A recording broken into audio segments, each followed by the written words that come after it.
ஆலயத்தில் பணிபுரியும் போது 2 பிள்ளைகளும் ராவி நதியில் தவறி விழுந்து மரித்து விட்டார்கள். பிறகு அவர் மற்றும் அவர் மனைவி பிள்ளைகள் இழந்த துக்கத்தில் என்ன செய்வது என்று தெரியாமல் தவித்துக் கொண்டிருக்கும் போது இயேசு கிறிஸ்து தரிசனம் கொடுத்து இருவரும் ஆண்டவருக்கென்று ஊழியம் செய்யும்படி அழைக்கப்பட்டார்கள்.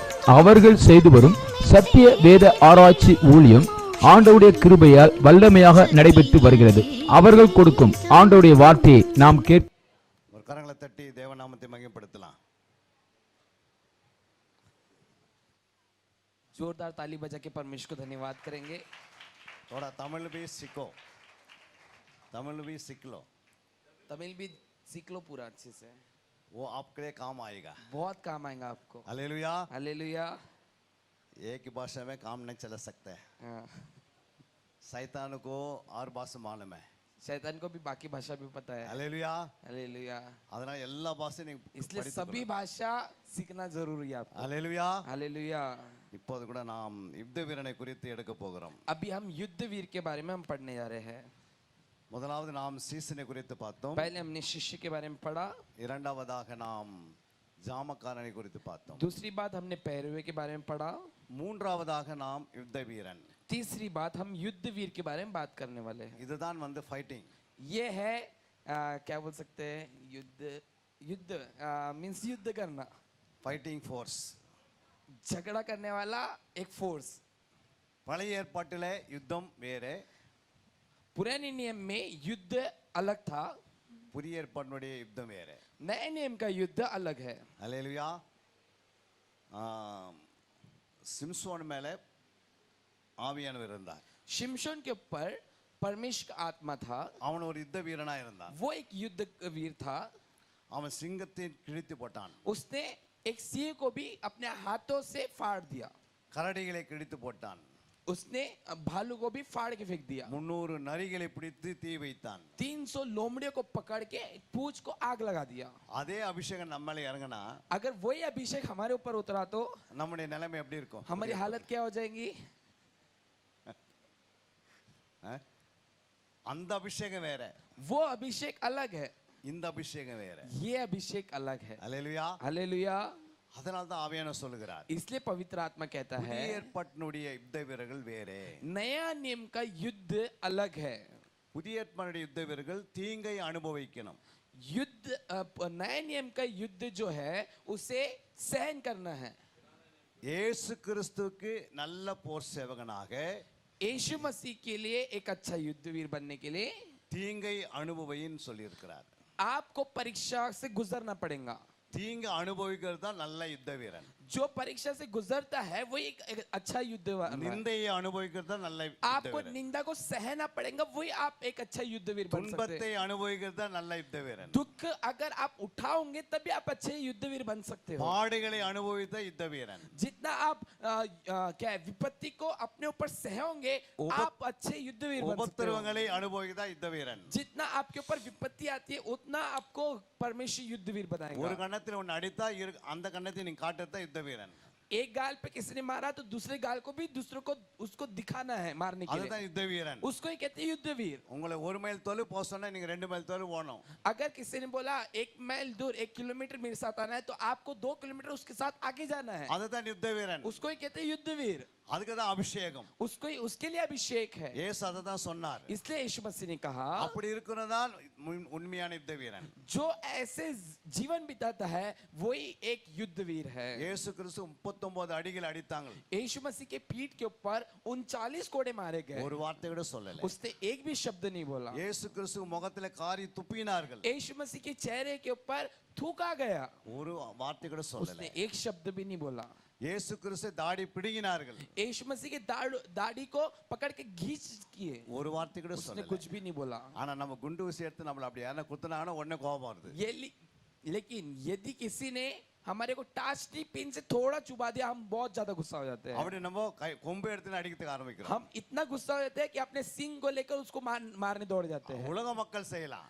दुनिया के लोग कर सकते हैं. ஆனா அதை சகிக்கிறது தான் யுத்த வீரன். लेकिन उसको जो सहन करता है वो एक युद्धवीर है. எத்தனை பேருக்கு புரியுது? कितने लोगों को समझ रहा है? யுத்த வீரன் என்றால் என்ன? युद्धवीर का मतलब क्या है? தீங்கை அனுபவிக்கிறது. आपको हर एक निराशाओं को क्या सहना है. ஏன்னா துறைதனங்களையும் அதிகாரிகளையும் நாம் உரிந்து கொள்ள வேண்டும். हमें हर एक अधिकारियों को हर एक जो आकाश मंडल में उसको हमको क्या करना है, निकालना है. பிசாசு கிட்ட அவன்கிட்ட அதிகாரம் இல்லை. शैतान के पास कोई अधिकार नहीं है. அவன்கிட்ட நீங்க பண்ணின பாவமே இல்லை. उसके पास यहाँ तक कि पाप भी नहीं है. பிசாசு கிட்ட பாவம் இருக்கா? क्या शैतान के पास पाप है? आप बोल सकते हैं? शैतान के पास क्या पाप है? क्या बोलो. उसका नाम पापी है. उसका नाम पापी है, ஆனா அவன்கிட்ட பாप இல்லை. लेकिन उसके पास पाप अंदर नहीं है. बोलो. है? என்ன சொல்றாங்க? अवन खुले में पावर. அப்ப இயேசு எதுக்கு வந்தாரு சிலுவைக்கு? फिर यीशु मसीह क्यों आया क्रूस पर? இயேசு எதுக்கு வந்தாரு? किसके लिए आया क्रूस पर?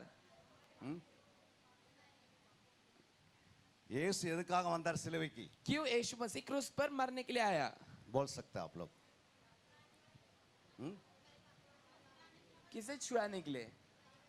பிசாசுடைய கிரிகளை அழிப்பதற்காக தான் இயேசு வந்தார். शैतान के कामों को नष्ट करने के लिए आया. அவனுடைய பாவங்களை அழிப்பதற்காக வந்தார். उसके उसके सारे पापों के कामों को नष्ट करने के लिए आया. அவங்ககிட்ட இப்போது பாவம் இல்லை. उसके अंदर अभी पाप नहीं है.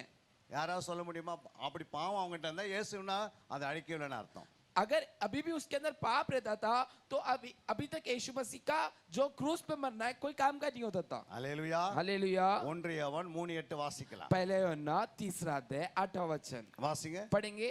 जो कोई पाप करता है वह शैतान की ओर से है, क्योंकि शैतान आरंभ ही से पाप करता आया है.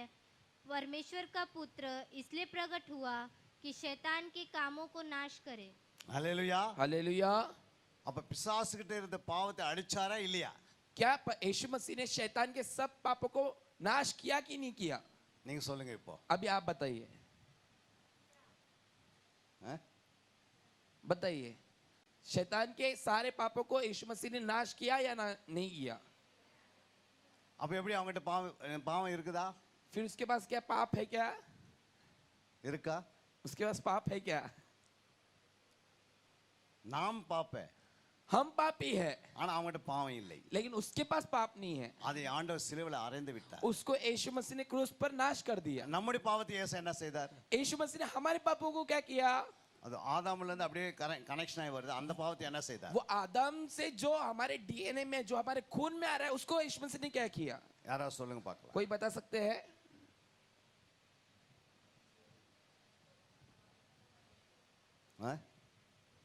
क्या किया? वो जो हमारे खून में पाप आ रहा है उसको क्या किया यीशु मसीह ने? और அவர் எடுத்துக்கிட்டாரு. அவனுடைய பாவத்தை अगर मनुष्य के पाप को यीशु मसीह ने अपने ऊपर ले लिया तो शैतान के पाप को क्या किया? அழிச்சிட்டாரு. उसको नाश कर दिया. ஹல்லேலூயா. हालेलुया. அதாவது 100 முட்டை தலைமையில இருந்தது. 100 முட்டை தலைமையில. 100 अंडा सर के ऊपर है. அதை வாங்கி கீழே போட்டாரு. 100 अंडा जो सिर के ऊपर है उसको उठा के नीचे फेंक दिया. பிசாசு தலைமையில 100 முட்டை இருந்தது. शैतान के सिर के ऊपर 100 अंडे थे. அதை தூக்கி கீழே போட்டாரு. उसको पूरे उठा के नीचे फेंक दिया. அந்த முட்டை என்ன ஆயிடுச்சு? वो अंडा क्या हो जाएगा? फूट जाएगा. நம்ம மேல முட்டை இருந்தது. हमारे सर के ऊपर भी अंडा था. அவர் வாங்கி தலைமையில வச்சுக்கினாரு. उसने वो अंडे को अपने सर के ऊपर रख அதை लिया. சிலுவையில் அறைஞ்சிட்டாரு. वो लेके क्रूस पर मर गया. ஹல்லேலூயா. हालेलुया. பிசாசு கிட்ட என்ன இருக்குது? शैतान के पास क्या है? தந்திரம் இருக்கிறது. उसके क्रिया है. வஞ்சகம் இருக்கிறது. उसके हर एक क्या बोल सकते चतुराई है. அவங்ககிட்ட ஏமாற்று குணம் இருக்கிறது. उसके पास क्या बेवकूफ बनाने के लिए या धोखा देने के लिए उसके पास उसकी इच्छा है, सोच है. மத்தேயு 4ஆம் அதிகாரத்துல मत्ती 4 अध्याय में அவன்கிட்ட உலகத்தின் அதிகாரம் இருந்தது. वहां पे उसके पास संसार का अधिकार है. ஆனா மத்தேயு 28ஆம் அதிகாரம் 18ஆம் வசனத்தை வாசிங்க. लेकिन मत्ती रचित सुसमाचार 28 अध्याय 18 वचन में लिखा है, पढ़ेंगे. यीशु ने उनके पास आकर कहा, स्वर्ग और पृथ्वी का सारा अधिकार मुझे दिया गया है. आमेन. ஹல்லேலூயா. हालेलुया. இயேசு கிறிஸ்து சகல அதிகாரங்களையும் வானத்திலும் பூமியிலும் சகல அதிகாரம் அவருக்கு வந்தாச்சு. जब यीशु मसीह क्रूस पर मरा जी उठा तो उसके पास सारे स्वर्ग और पृथ्वी का अधिकार आ गया। மத்தேயு 4ஆம் அதிகாரத்துல लेकिन मत्ती 4 अध्याय में பிசாசு வந்து शैतान आकर நான் இந்த உலகத்தை ஃபுல்லா உனக்கு கொடுக்கிறேன், मैं पूरी दुनिया संसार पूरा मैं तुझे देता என்னை हूँ, வணங்குன்னு சொன்னான். मुझे आके दंडवत करके कहता है। அல்லேலூயா. हालेलुया। அப்ப இந்த உலகத்தின் அதிபதி பிசாசு இருந்தான். तभी उस समय 4 अध्याय में शैतान इस संसार का अधिपति था। ஆனா 28ஆம் அதிகாரத்துக்கு வரும்போது लेकिन मत्ती 28 अध्याय में आए तो வானத்திலே பூமியில சகல அதிகாரத்தை இயேசு பிடிங்கிட்டாரு. स्वर्ग और पृथ्वी का सारा अधिकार यीशु मसीह ने शैतान से छीन लिया। இப்ப பிசாசு கிட்ட சரீரம் இல்ல, अभी शैतान के पास शरीर भी नहीं है, அவங்ககிட்ட வந்து ஆத்மா கிடையாது, பிராணன் கிடையாது. शैतान के पास कोई प्राण भी नहीं है, இப்போ ஒன்லி ஃபார் அவங்ககிட்ட ஆத்மா தான் மட்டும் தான் இருக்குது, सिर्फ उसके बाद आत्मा बचा हुआ है, ஆவி மட்டும் தான் இருக்கிறது. उसके बाद आत्मा ही बचा हुआ है। வாசிக்கலாம் அந்த வசனத்தை. पढ़ेंगे एक वचन को, லூக்கா 24 लूका सुसमाचार 24 अध्याय 39 39 वचन। मेरे हाथ और मेरे पाँव को देखो कि मैं वही हूँ, मुझे छूकर देखो, क्योंकि आत्मा के हड्डी मांस नहीं होता जैसा मुझ में देखते हो। அல்லேலூயா. हालेलुया। நான் தான் என்று அறியும்படி என் கைகளையும் என் கால்களையும் பாருங்கள். मैं हूँ जिंदा हूँ करके मेरे हाथ को छूकर मेरे पाँव को छूकर देखो, என்னை தொட்டு பாருங்கள். मुझे अच्छे छू के देखो, நீங்கள் காண்கிறபடி तुम देखने के समान எனக்கு மாம்சம் मेरे पास शरीर भी है, எலும்புகளும் मेरे पास हड्डी भी है, உண்டா இருக்கிறது போல जैसे हड्डी और मांस है ஒரு ஆவிக்கு இராது. आत्मा के लिए। அல்லேலூயா. हालेलुया। இப்ப ஆவிகளுக்கு என்ன இருக்காது? आत्मा को क्या नहीं रहेगा? எலும்பும் சரீரமும் இருக்காது. हड्डी और शरीर नहीं रहेगा। அப்ப பிசாசுக்கு இருந்தது முதல்ல. इसके पहले इसका मतलब है शैतान के पास हड्डी और मांस था। அப்ப சிலுவைக்கு போகும்போது जब यीशु मसीह क्रूस के ऊपर चढ़ा, அவர் சரீரத்தையும் எலும்பையும் அவர் பிடுங்கினார். यीशु मसीह ने शैतान के शरीर और हड्डी को छीन लिया। கொலோசியர் 2ஆம் அதிகாரம் 15ஆம் வசனம் कुलुस्सियों की किताब उसका 2 अध्याय उसका 15 वचन पढ़ेंगे। வாசிக்கலாம். कुलुस्सियों की किताब उसका 2 अध्याय उसका 15 वचन। ने प्रधानताओं और अधिकारों को अपने ऊपर से उतार कर उनका खुल्लम खुल्ला तमाशा बनाया और क्रूस के द्वारा उन पर जय जयकार की ध्वनि सुनाई। துரைதனைகளையும் அதிகாரங்களையும் உரிந்து கொண்டு अधिकारियों को पूरा उतार कर அதிகாரங்களையும் வல்லமைகளையும் உரிந்து கொண்டார். हर एक अधिकारियों को हर एक प्रधान को पूरा उतार कर। இப்போ உங்க கையில கொஞ்சோண்டு தோல் உரிஞ்சிச்சுன்னா நீ என்ன பண்ணுவீங்க? आपके शरीर में समझिए, उससे अच्छा बता रहा हूं मैं, आपके शरीर में अगर आपका चमड़ा छिल गया तो क्या हो जाएगा? நீங்க கீழே விழுந்தீங்க, தோல் போயிடுச்சு. आप नीचे गिर गए और आपका चमड़ा छिल गया तो क्या होगा? जोर से हड्डी और मांस दिखेगा। நீ வலிக்குதுன்னு சொல்லி நிப்ப. आप बोलोगे मुझे दर्द दे रहा है, मुझे दर्द दे रहा है, रोते रहोगे ஏன்னா கொஞ்சம் தோல் போயிருக்குது. क्योंकि आपके ऊपर क्या चमड़ा निकल गया। ஆனா முழு தோல் போனா எப்படி இருக்கும்? अगर आपका पूरा चमड़ा निकाल दिए तो क्या हो जाएगा? போய் எங்கனா தண்ணி குடிக்க முடியுமா? क्या आप जाके पानी पी सकते हो कहीं जाके? எங்கனா போய் ரெஸ்ட் எடுக்க முடியுமா? आप कहीं जाके सो सकते हो क्या? எரிதேறி ஓடினே இருப்ப. आप ये रोते रोते दौड़ते जाओगे, क्या है मेरा चमड़ा निकल गया करके। பிசாசு எரிதேறின்னு ஓடிக்கொண்டிருக்கிறான். शैतान अभी भी वैसी दौड़ते रहता है, அவனுக்கு இடமே இல்ல. उसको जगह ही नहीं मिल रही है अभी भी। உட்கார்ந்து சீட் எடுத்துட்டாரு. वो परमेश्वर ने उसके हर एक सीट को उखाड़ के फेंक दिया। ஏன்னா சரீரம் இருந்தா தான் அவன் உட்கார முடியும். शरीर रहेगा तभी वो बैठ सकता है, சரீரம் இருந்தா தான் எதனா மரத்துல போய் நிக்க முடியும். कहीं शरीर रहेगा तब जाके वो खड़ा हो सकता है। சரீரம் இல்ல, अगर शरीर नहीं है, எலும்பும் இல்ல, हड्डी भी नहीं है, ஆவிதான் இருக்கிறது. आत्मा है, அது பறந்துகிட்டே இருக்குது. बस वो आत्मा ऐसे उड़ते रहता है। தெரியுமா உங்களுக்கு? आपको पता है அசுத்த ஆவிகளுக்கு சரீரம் இல்லை, अशुद्ध आत्मा को शरीर नहीं है, எலும்புகள் இல்லை. उनको हड्डी नहीं है। நான் சொல்லல, मैंने नहीं कहा है, இயேசு சொன்னாரு. यीशु मसीह ने यहाँ पे कहा है। எத்தனை பேர் कितने விசுவாசிக்கிறீங்க? लोग विश्वास कर रहे हैं? அப்ப மரித்து உயிர்த்த அந்த சரீரத்துக்கு जो जी उठा शरीर को நம்ம மரித்த பிறகு हम मरने के बाद நம்ம உடனே உயிரோடு எழுந்துப்போம். हम तुरंत जी उठेंगे। அப்போது நமக்கு எலும்பு இருக்கும், சரீரமா இருக்கும். हमारे जब जी उठेंगे तो हमारा शरीर भी रहेगा, हमारा हड्डी भी रहेगा। ஆனா மாம்ச சரீரம் கீழே டெட் பாடியா இருக்குது. लेकिन वो जो शरीर जो है मरा हुआ शरीर नीचे पड़ा रहेगा। ஆனா ஆவிக்குரிய சரீரத்துல உடனே எலும்பு மாம்சம் எல்லாம் உண்டாயிடும். लेकिन आत्मिक जीवन में जब हम जीवित होंगे तो हमारी हड्डी और नया शरीर हमको ஒரு मिलेगा। சரீரம் உருவாகுவதற்கு एक शरीर नया बनने के लिए ஒரு நிமிஷம் ஒரு செகண்ட், एक शरीर नया बनने के लिए 1 मिनट 1 सेकंड लगता है। ஒரு ஆவிக்குரிய சரீரம் உண்டாகிறதுக்கு एक आत्मिक शरीर बनने के लिए அதை வசனத்தை வாசிக்கலாம். एक वचन पढ़ेंगे हम लोग. 1 கொரிந்தியர் 15:58. पहला कोरिन्थियों उसका 15 अध्याय उसका 58 वचन. देखो मैं तुमसे भेद की बात कहता हूँ, हम सब नहीं सोएंगे परंतु सब बदल जाएंगे. आमेन. அல்லேலூயா. हालेलुया. இதோ ஒரு ரகசியத்தை உங்களுக்கு அறிவிக்கிறேன். अभी मैं तुम्हें भेद की बातें कहता हूँ. நாம் எல்லாரும் நித்திரை அடைவதில்லை. हम सब तो नहीं सोएंगे ஆகில கடைசி எக்காலம் தொனிக்கும் பொழுது परंतु सब बदल जाएंगे. ஒரு நிமிஷம், अगले वचन में लिखा है एक क्षण के भर में, ஒரு இமைப்பொழுதில் एक पलक मारते ही நாம் எல்லாரும் மறுரூபாயிடுவோம். हम तुरंत फूकते ही बदल जाएंगे. அல்லேலூயா. हालेलुया. ஒரு மறுரூப சாயல் ஆவறதுக்கு 1 மினிட் 1 செகண்ட். वहां पे अच्छे से लिखा हो 52 वचन में लिखा है एक क्षण भर और एक पलक. इसका எத்தனை பேர் मतलब விசுவாசிக்கிறீங்க? कितने लोग विश्वास करते हैं? தேவன் அப்படி ஒரு சரீரத்தை நமக்கு உண்டாக்கி தருகிறார். परमेश्वर वैसे शरीर को हमको उत्पन्न करके देने वाला है. அந்த சரீரம் தான் ஆவிக்குரிய சரீரம். वही जो शरीर है वही आत्मिक शरीर है. ஆனா பிசாசுகிட்ட அதிகாரம் இல்லை. लेकिन शैतान के पास अधिकार नहीं है. அவர் துரைதனங்களையும் उसके सारे अधिकारों को, அதிகாரங்களையும் सारे प्रधानताओं को அவர் உரிந்து கொண்டார். यीशु मसीह ने क्या किया? पूरा निकाल दिया. ஒன்லி ஃபார் அவங்ககிட்ட வந்து ஒரே ஆத்மா தான் இருக்கிறது. बस उसके बाद आत्मा बचा हुआ है. அதை வச்சு தான் நம்ம துரத்துகிறோம். बस उसको रख के हम क्या भगा रहे हैं. அது வந்து ஒரு மனுஷனுக்குள்ளே போக முடியும். वो आत्मा मनुष्य के अंदर भी जा सकता है. ஒரே டைம்ல ஒரு 6000 பிசாசும் உள்ள போக முடியும். एक ही समय में 6000 आत्मा एक मनुष्य के अंदर जा सकता है.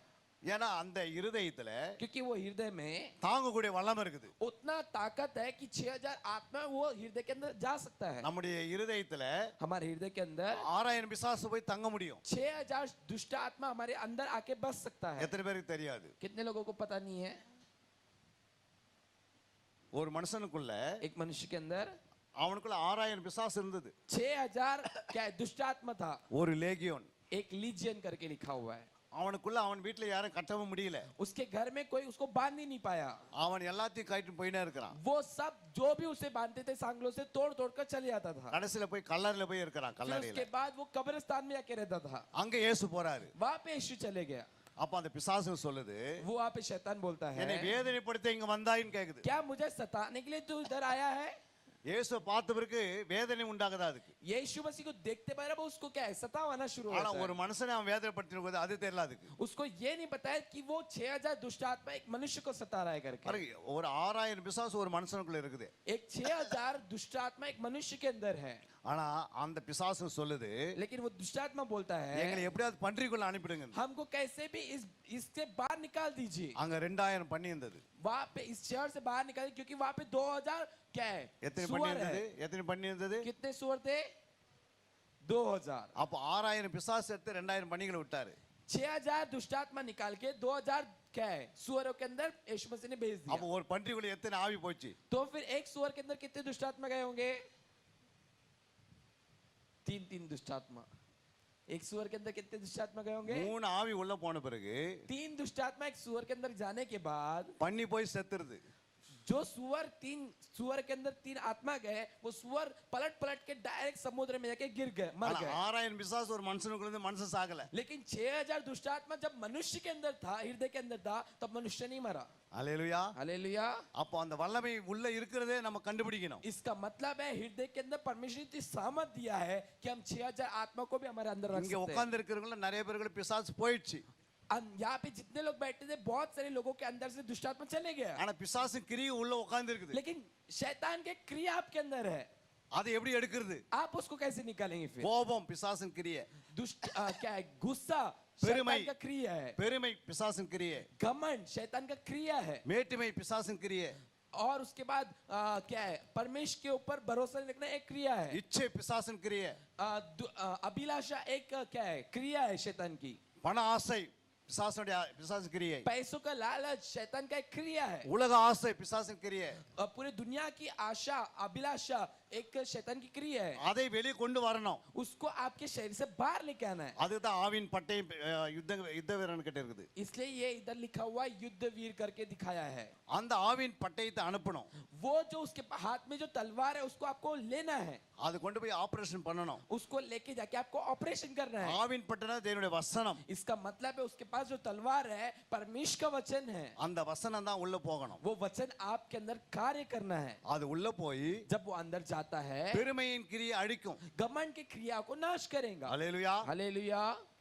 யூதாஸ்குள்ள ஒரு கிரியை இருந்தது. यूदास इस्करियोत के अंदर एक क्रिया था शैतान का. பிசாசு இல்ல, शैतान नहीं था, ஆனா பண ஆசை இருந்தது. लेकिन पैसों का लालच था. அப்போ அவன் திருவந்து எடுக்கும்போது जब वो मेज में परमेश्वर यीशु मसीह का मेज ले रहा था, அப்போ இயேசு சொன்னாரு, तब यीशु मसीह ने कहा இந்த ஆவி யூதாஸ்குள்ள போகுன்னு சொன்னாரு. ये आत्मा यूदास इस्करियोत के अंदर चले जा. அப்போ உடனே உள்ள போயாச்சு யூதாஸ்குள்ள. तुरंत दुष्ट आत्मा यूदास इस्करियोत के अंदर चले गए. ஆனா யூதாஸ்குள்ள பண ஆசை இருந்தது. लेकिन तभी भी यूदास इस्करियोत के अंदर क्या था? पैसों का लालच था. அப்போ ஆவி உள்ள போல. तभी क्या है? दुष्ट आत्मा अंदर नहीं गया था. ஆனா ஆண்டவர் சொன்னாரு, திருவந்து யார் எடுக்கறாங்களோ அவங்களுக்குள்ள போகன்னாரு. यीशु मसीह ने जब कहा मेज के समय रोटी लिया और पानी में डुबोकर कहा कि यूदास इस्करियोत के अंदर चले जा. அப்போ உடனே பிசாசின் ஆவி உள்ள போயிடுச்சு. तुरंत शैतान की आत्मा यूदास इस्करियोत के अंदर चले गया. அப்ப இயேசு சொன்னாரு, என்னை காட்டிக்கொண்டா நீ காட்டிக்கொடுன்ட்டாரு. तब यीशु मसीह ने कहा तुझे अगर मुझे क्या करना है, पकड़वा देना है तो मुझे पकड़वा दे, சீக்கிரமா செய்யினாரு. जल्दी कर ले. அப்போ முதல் சுபாவத்தை அடிக்கலனா அது அசுத்தாய் உள்ள வந்துட்டே இருக்கும். यदि आपने उस स्वभाव को, शैतान के स्वभाव को नाश नहीं किया आपके अंदर से, तो दुष्ट आत्मा आपके अंदर आते रहेगा बार ஒரு बार. ஒரு பாஸ்டர் அம்மா एक पास्टर अम्मा மீட்டிங் நடத்துனாங்க. एक बहुत बड़ी मीटिंग लिए उन्होंने. ஸ்டேஜ்ல நிக்கறாங்க. स्टेज में खड़े हो गए. இப்போ ஊழியக்காரர் வந்துட்டாரு. अभी परमेश्वर का दास आ गए. மெசேஜ் கொடுக்க போறாரு. अब वो परमेश्वर का संदेश देने वाले हैं. முதல் பிசாசு ஓடணும். पहले शैतान को भगाना है. அதுக்காக அவர் ஆராதனை பண்றாரு. वो पास्टर जी आराधना कर रहे थे. ஆனா முதல் யாருக்குள்ள இருந்தது? பிசாசு பாஸ்டர்மங்கள தான் இருந்தது. पता है वो दुष्ट आत्मा सबसे पहले किसके अंदर था? पास्टर जी के पत्नी के अंदर था. பாஸ்டர்மா மேடையிலே ஆடுறாங்க. ये स्टेज के ऊपर ही उनकी पत्नी क्या है? घूमना शुरू कर दी. எப்படி இருக்கும்? कैसा लगेगा सबको? ஆவி உள்ள இருக்குது. आत्मा, दुष्ट आत्मा उनकी पत्नी के अंदर है. அதை எடுக்கணும்னா उसको अगर नहीं निकालेंगे, தேவனுடைய அக்னி வார்த்தை உள்ள போகணும். परमेश्वर का उसको निकालना है, परमेश्वर का आग और परमेश्वर का वचन अंदर जाना है. உள்ள போனாதான் இடுதை கொடுத்துட்டு எரியும். जब आग अंदर जाएगा तो वो दुष्ट आत्मा को जला देगा. ஒரு நல்ல யுத்த வீரன் एक अच्छा युद्धवीर நல்ல வசனத்தின் மேல பசிதாக உள்ளவனா இருக்கணும். बहुत परमेश्वर के वचन के बहुत भूखा और प्यासा रहेगा. அது மேல பசிதாக இருக்கணும். बहुत भूखा और प्यासा रहेगा. வசனத்தை நல்லா மேய்ந்து கொள்ளணும். परमेश्वर के वचन को अच्छी से अंदर ले लेगा. சங்கீதம் 37:3 வாசித்து பாருங்க. भजन संहिता 37वां अध्याय उसका 3रा वचन. यहोवा पर भरोसा रख और भला कर, देश में बसा रह और सच्चाई में मन लगाए रह. आमीन. கர்த்தரை நம்பி நன்மை செய். परमेश्वर के ऊपर भरोसा रख. தேசத்தில் குடியிருந்து சத்தியத்தை மேய்ந்து கொள். वहां पे लिखा है सत्य को जानने करके लिखा हुआ. சத்தியத்தை மேய வேண்டும். आपको सत्य को जानना जरूरी है. உங்களுக்கு ஒரு மாடை போல சத்தியத்தை மேயணும். நம்ம वहां पे लिखा है सच्चाई में मन लगाया. எப்படி மாடு புல்ல மேயுதோ जैसे गाय क्या है? घास को खाती है, அதே போல சத்தியத்தை நல்லா மேயணும். वैसी आपको सच्चाई को अच्छी से मन लगाकर खाना है.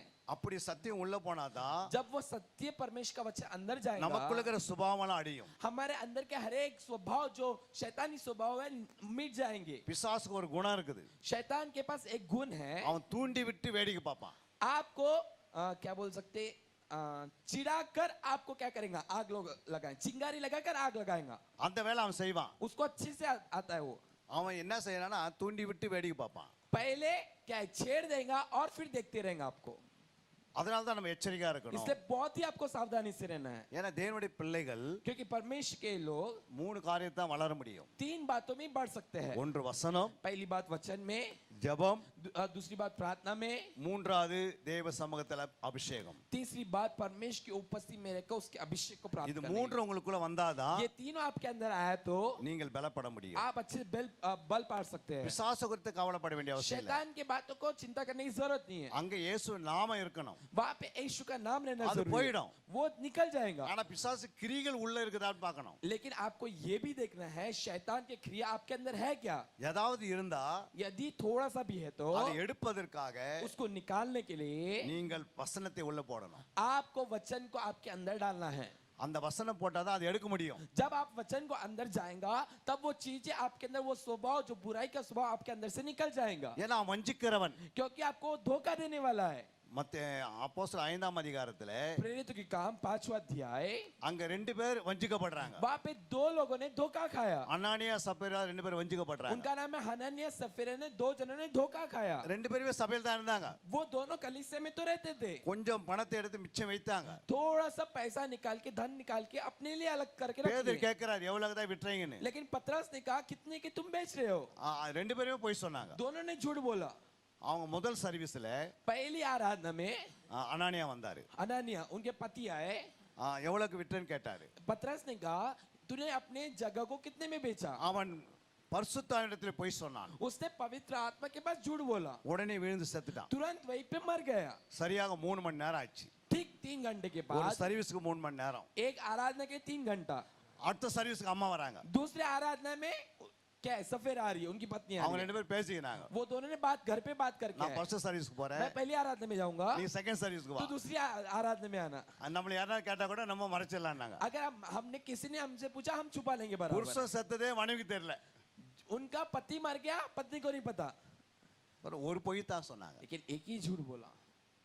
காலங்கள்ல நம்ம மிக ஜாக்கிரதையா இருக்கணும். इस समय में हमें बहुत ही सावधानी से रहना है। சாத்தான் வந்து शैतान தந்திரம் உள்ளவன். बहुत ही चतुराई से काम करता है। ஆதியாகமம் 3ஆம் அதிகாரத்துல முதல் தந்திரமுள்ளவனா இருந்தான். उत्पत्ति 3 अध्याय में बहुत चतुराई से, चालाकी से आया। எபேசர் 6ஆம் அதிகாரத்துல அவன் தந்திரமுள்ளவன். इफिसियों 6वां अध्याय में भी वो बहुत ही चालाकी रूप से आता है। அவன் தந்திரத்தினால் அதுல வந்து தந்திரன்றது பாவம் இல்ல.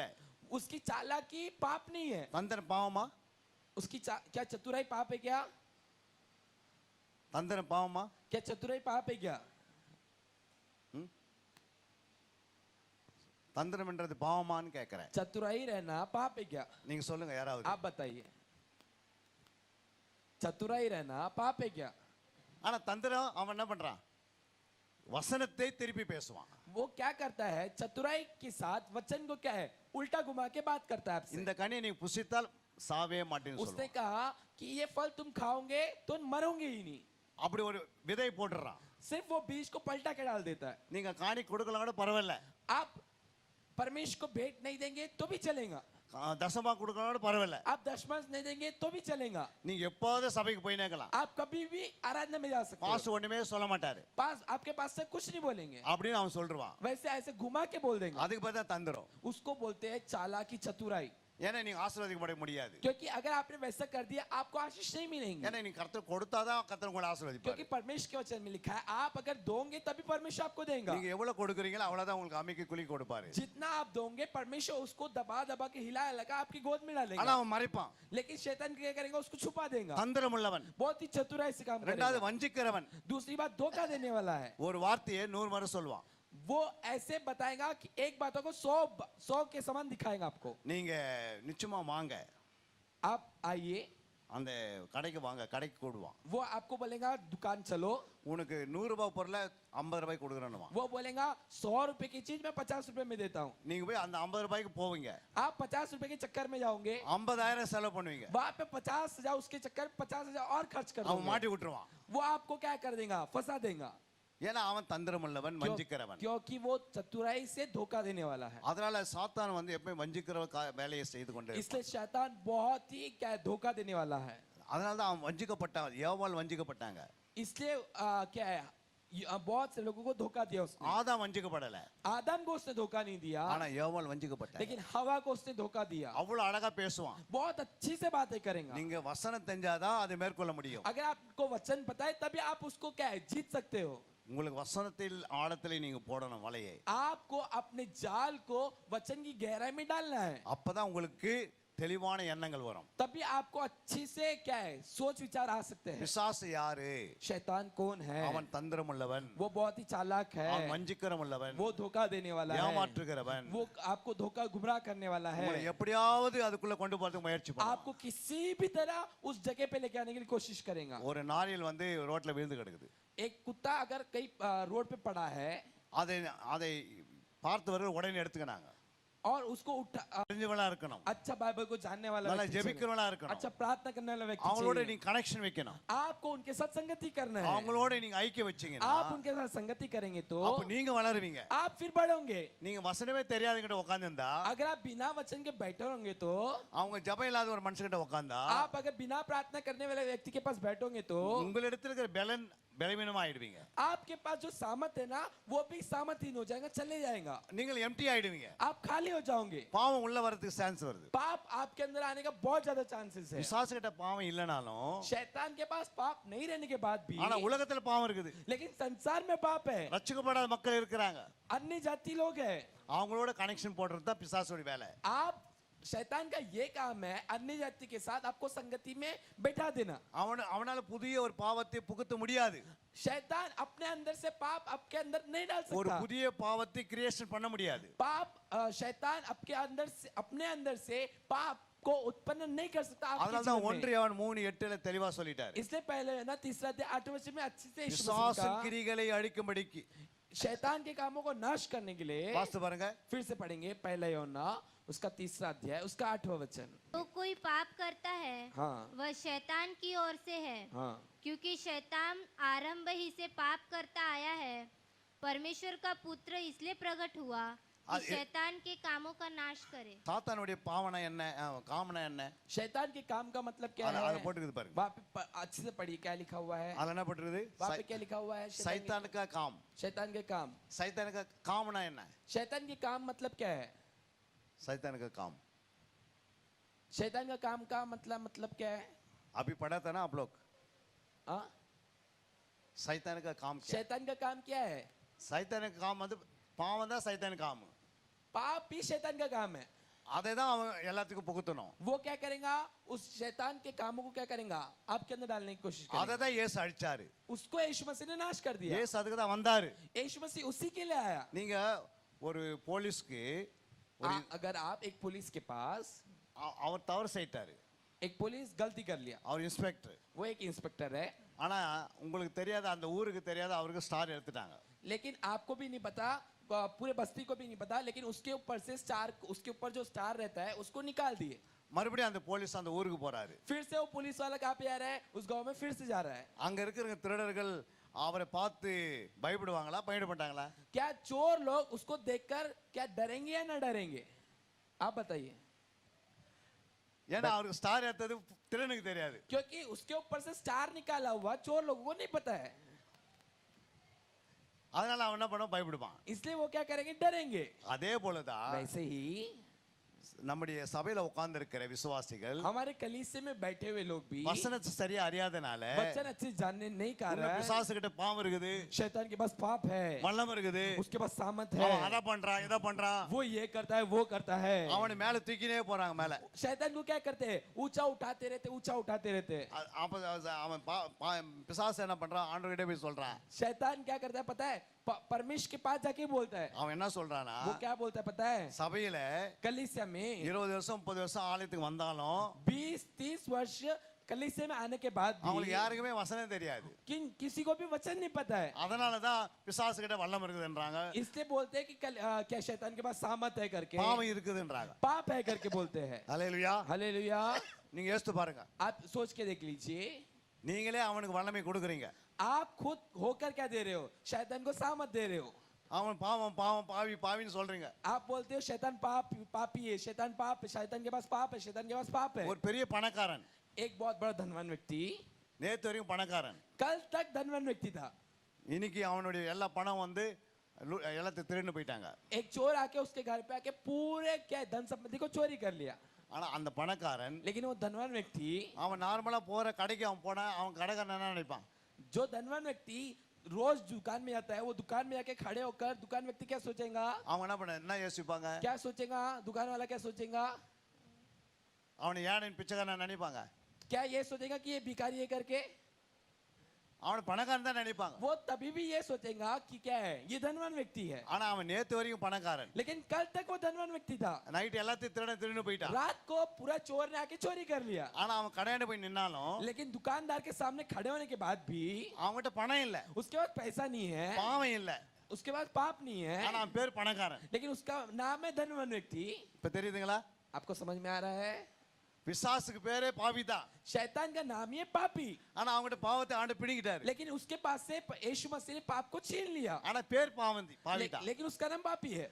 அவன் எப்பவும் பாவின்னு தான் கூப்பிடுவாங்க. उसको सभी लोग पापी करके बुलाते हैं, ஆனா அவங்கட்ட பாவம் உள்ள அனுப்புறதுக்கு பாவம் இல்ல. लेकिन उसके अंदर बेचारे के पास पाप नहीं है। அவனுடைய பாவத்தை கிரிகளை இயேசு அழிச்சிட்டாரு. यीशु मसीह ने हर एक पापों के कामों को यीशु मसीह ने क्रूस के ऊपर नाश कर दिया। அவங்கட்ட ஒன்றும் இல்லை. उसके पास कुछ नहीं है। அவன் வஞ்சிக்கிறவன், वो धोखा देने वाला है, தந்திரமுள்ளவன், वो बहुत चतुराई है, ஏமாற்றுகிறவன், बहुत धोखाबाजी करने वाला உங்களை है, எப்படியாவது அதுக்குள்ள கொண்டு போகிறவன். आपको कैसे भी करके पाप में फंसाना चाहेगा। அவன தந்திரம் உண்டு. उसके पास है, तंत्र है। கடைசி காலத்துல अंतिम दिनों में கள்ள போதகர்கள், झूठे भविष्यवक्ता खड़े கள்ள होंगे, அப்போஸ்தலர்கள், झूठे प्रेरित लोग கள்ள खड़े होंगे, மேய்ப்பர்கள், झूठे शिक्षक கள்ள खड़े होंगे, சகோதரர்கள், झूठे सुसमाचार, யெகோவா விட்னஸ், यहोवा विटनेस இதெல்லாம் वाले, வருவாங்க. ये सब आने वाले हैं। உனக்கு வசனத்தை இல்லைன்னா அதுல போய் மாட்டிப்பீங்க. अगर आपके पास वचन नहीं, आप जाके फंस जाओगे, எப்படியாவது மாட்டிடுவாங்க. कैसे भी जाके फंस जाओगे। அவன் 2000 ரூபாய் கையில கொடுப்பான். वो 2000 आपके हाथ में देगा, ஆனா உனக்கு பைபிள் கொடுப்பான். वो बोलेगा आपको बाइबल देगा, உடனே சொல்லுவான் உங்க பாஸ் இதெல்லாம் தர முடியாது. वो बोलेगा आपके पास्टर्स को मैं क्या ये बाइबल नहीं दे सकता हूँ,